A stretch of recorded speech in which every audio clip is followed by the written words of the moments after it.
हाय guys, मैं Siddharth. Welcome to my show talk with Sid. तो हम पढ़ रहे थे the protection of women from domestic violence act 2005।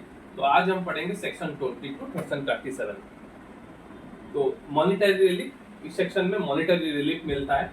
Loss of earning, यदि कोई अर्निंग लॉस होता है एग्रीड पर्सन का। इसमें दो चीज याद रखना है, मैं पहले से ही बोला था, एक है एग्रीड पर्सन और एक है रेस्पोंडेंट। रेस्पोंडेंट कौन होगा? जो मेल पर्सन है। एग्रीड पर्सन कौन होगा? जो जो वुमेन जिसके ऊपर डोमेस्टिक वायलेंस हुआ है। तो monetary relief, loss of earning, यदि वुमेन का कुछ लॉस ऑफ अर्निंग है उसके लिए मॉनिटरी रिलीफ मिलेगा। कोई मेडिकल एक्सपेंसेस किया है या हुआ है, मेडिकल एक्सपेंसेस होगा, उसके लिए मॉनिटरी रिलीफ मिलेगा। Loss cost due to the destruction, damage और removal of any property.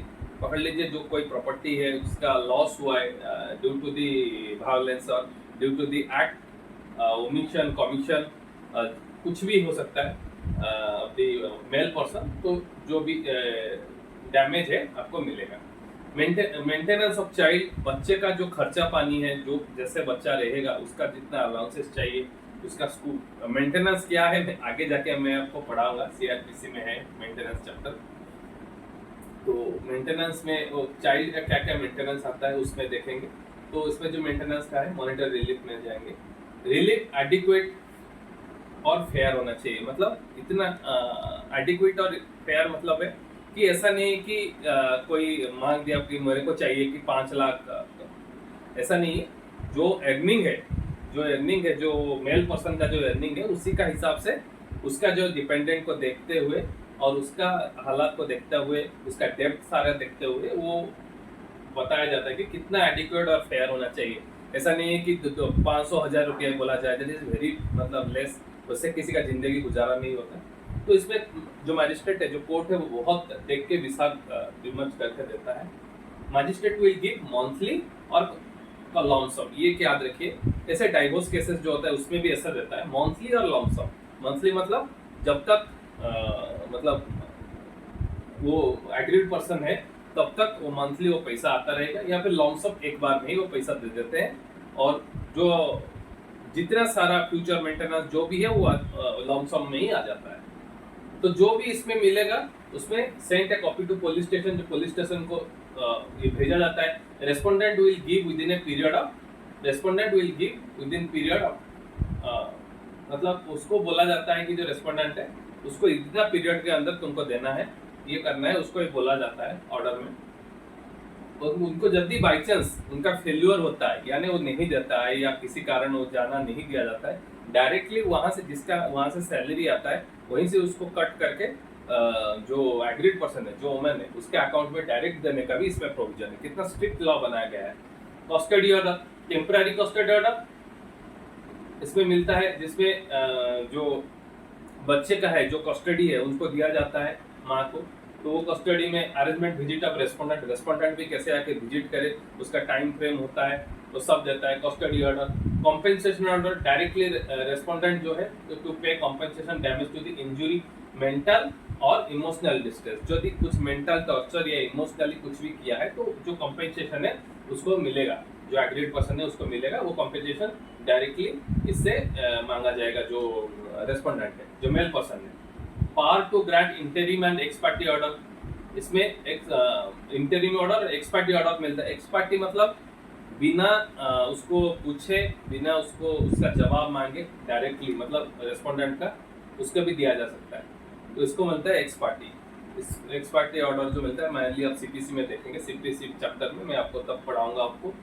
Magistrate में पास जब उसको लगता है कि प्राइमरी डिस्क्लोज होता है कि रेस्पोंडेंट कमिटेड कि ऐसा ऑफेंस कमिट किया है, तब ये इंटरिम और एक्स पार्टी ऑर्डर मिलता है। Section 24, court to give copies free of cost. ये बहुत ही इंपॉर्टेंट है, क्योंकि लोग सोचते हैं कि पैसे कॉपी, जजमेंट कॉपी, ये सब का सारा ऑर्डर कॉपी, ये सब में बहुत पैसा खर्चा होगा मांगने के लिए। ऐसा नहीं है। गवर्नमेंट ने प्रावधान किया है कि फ्री ऑफ कॉस्ट मिलेगा। किसको मिलेगा? जो पार्टीज है, both parties, agreed parties and respondent. जो पुलिस है नियरेस्ट, जो जिसका जुरिडिक्शन में आता है उसको, जो सर्विस प्रोवाइडर करते हैं, जैसे सर्विस प्रोवाइडर है हमारा, काउंसलिंग का सर्विस प्रोवाइड करते हैं, कुछ दूसरे तरीके का मेडिकल का जो भी देते हैं, या कोई भी सर्विस प्रोवाइडर हो, उनको ये कॉपी दिया जाएगा। Section 25, duration and alteration of order. साल भी in force still agreed person apply for discharge, जब तक डिस्चार्ज नहीं होता वो पर्सन, तब तक उनको ये मिलता रहेगा पैसा। There is a charge another, यदि कोई चेंज ऑफ सर्कमस्टेंशन होता है, पहले बोला जाता था कि इसका जो है 30,000 मिलेगा मंथली अलाउंसेस या कुछ, बाद में देखा गया कि इसका इनकम ही इतना नहीं है, पता चला तो इसका जो 30,000 का इनकम है तो उसके हिसाब से 10,000 15,000 जो भी अलाउंसेस फिक्स करेगा। इस तरह से चेंज ऑफ सर्कमस्टेंसेस होता है, उसके हिसाब से भी ऑल्टरेशन किया जा सकता है। जुरिडिक्शन ये मेन चीज है, सब लोग बोलते हैं कि जुरिडिक्शन कहाँ पे वो केस करेगा, उसे कहाँ पे वो केस होगा। A person aggrieved permanently temporarily reside, जहाँ पे वो लेडीज मतलब जो वुमेन है वहाँ पे, जहाँ पे डोमेस्टिक वायलेंस हुआ है वहाँ पे परमानेंटली और टेम्पररी जहाँ पे रिसाइड होता है वहीं पे वो जुरिडिक्शन है कर सकता है, या फिर जहाँ पे वो बिजनेस चलाती है वहीं पे भी कर सकता है। कॉज ऑफ एक्शन जहाँ पे हुआ है, जहाँ पे ये घटना हुआ है वहीं पे भी कर सकते हैं। Any other enforceable in India, ये जो लॉ है ये एनफोर्सेबल ऑफ इंडिया है, पूरा इंडिया में ये लॉ जो है, ये जो any order enforceable through out India, ये ऑर्डर जो होगा थ्रू आउट इंडिया में इसको एनफोर्सेबल किया जाएगा। सेक्शन 28 इसका जो प्रोसीजर है, मतलब इसका जो प्रोसीजर, ट्रायल प्रोसीजर हो, जो भी प्रोसीजर हो, वो सीआरपीसी के हिसाब से उसको किया जाता है, जिसमें जो प्रोसीजर लिखा गया, या फिर कोर्ट अपने सो मोटो कोई दूसरा तरीका का प्रोसीजर, अपना प्रोसीजर है वो भी कर सकता है। अपील में आपको पढ़ाया था लिमिटेशन के बारे में, लिमिटेशन क्या होता है, टाइम लिमिटेशन, इसमें भी वही है। Appeals are lie to the court of section court with in 30 days, यानी 30 डेज का लिमिटेशन पीरियड है।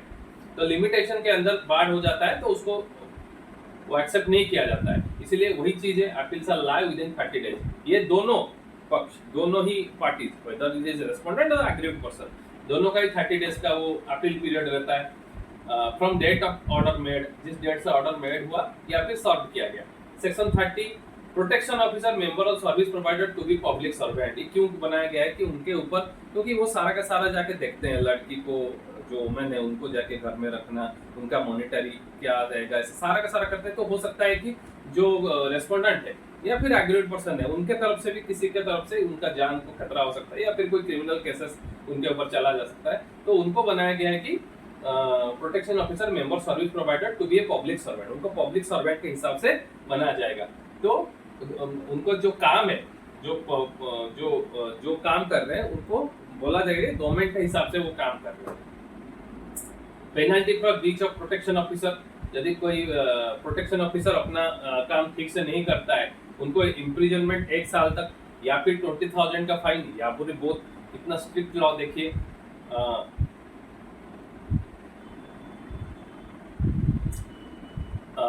ये जो इसमें जो ऑफेंस बन रहा है वो कॉग्निजेबल नॉन अवेलेबल, मैं आपको पढ़ाया था सीआरपीसी में, कॉग्निजेबल जहाँ पे अरेस्ट किया जा सकता है विदाउट वारंट, नॉन अवेलेबल जहाँ पे bail is not a matter of right, वहाँ पे डिस्क्रिप्शन ऑफ द कोर्ट, तो नॉन अवेलेबल ये ऑफेंस है। और ये केस कहाँ पे होगा, upon the sole testimony, court में कंक्लूड दैट रेस्पोंडेंट हैव यदि सोल टेस्टिमनी, यदि एग्रीड पर्सन का जो भी स्टेटमेंट है उसको सोल टेस्ट, उसी का ओनली स्टेटमेंट से ही ये पूरा का पूरा केस बन जाएगा। कितना स्ट्रिक्ट लॉ है बनाया गया है देखिए। तो how much government have emphasises कि वुमेन एम्पावरमेंट के लिए बारे में। And cognizance of for discharging protection officer का हम बोले कि 1 year और 20,000 फाइन, यदि committed by protection officer, legal proceeding उसके अगेंस्ट में कुछ भी नहीं होगा। ये हम जान रहे हैं कि legal protection of action taken against good faith, यदि गुड फेथ में कोई उसने काम किया है तो उसके ऊपर भी कोई सूट या प्रोसीजर या लीगल प्रोसीडिंग नहीं होगा। किसके ऊपर, प्रोटेक्शन ऑफिसर के ऊपर।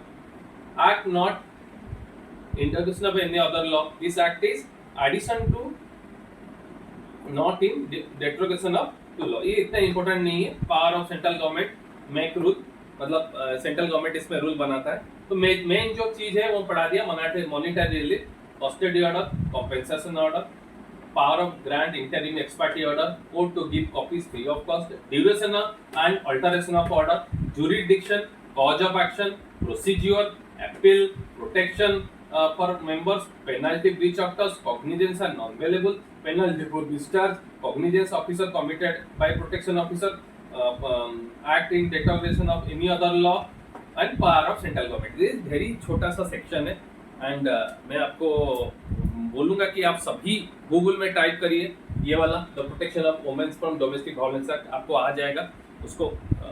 मैं जो बोल रहा हूँ उसको, या आपको कोई इजी लग रहा है, आपको मैं 3 दिन में ये पढ़ाया, बट ये 1 दिन का ही सब्जेक्ट है, इसको हम बहुत इजीली समझ सकते हैं और बहुत सख्त लॉ बनाया गया है। इसमें जो प्रावधान देखते हैं कि कितना स्ट्रॉन्ग है कि बिना एक ही ओनली सोल टेस्टिमोनी पे ही एफआईआर हो जाता है। इसमें 498 है, वो भी इसमें केस होता है। अनदर जो डाउरी का जो केस है इसमें भी हो सकता है। तो कितना स्ट्रॉन्ग लॉ बनाया गया है, सभी को ये लॉ जानने का अधिकार है, सभी ये लॉ जाने। जो आपका प्रिजम्पशन है, मैं बार बार कहता हूँ, जो आपका कॉमन सेंस है वही लॉ है। इसको थोड़ा सा बस एंगल दीजिए, सभी को लॉ जानेंगे तो आप किसी को बता पाएंगे। और आप सोचते हो कि मैं ज़्यादा मतलब कुछ समझ के बात कर रहा हूँ, ऐसा नहीं है। मैं आज भी छात्र रहा हूँ, छात्र हूँ और रहूँगा भी, क्योंकि छात्र रहने से क्या होता है कि आपको पढ़ने का मौका मिलता है और जो नॉलेज में गेन करता हूँ, जो सीख रहा हूँ, मैं आपको बता दे रहा हूँ। आप भी ऐसे आगे इसको फॉरवर्ड कीजिए। बहुत सारे लोग इसको ज़रूरत है, ज़रूरतमंद को ये जानना चाहिए। एंड किसी नया सब्जेक्ट के साथ आएंगे नेक्स्ट क्लास में। Till then bye bye, take care.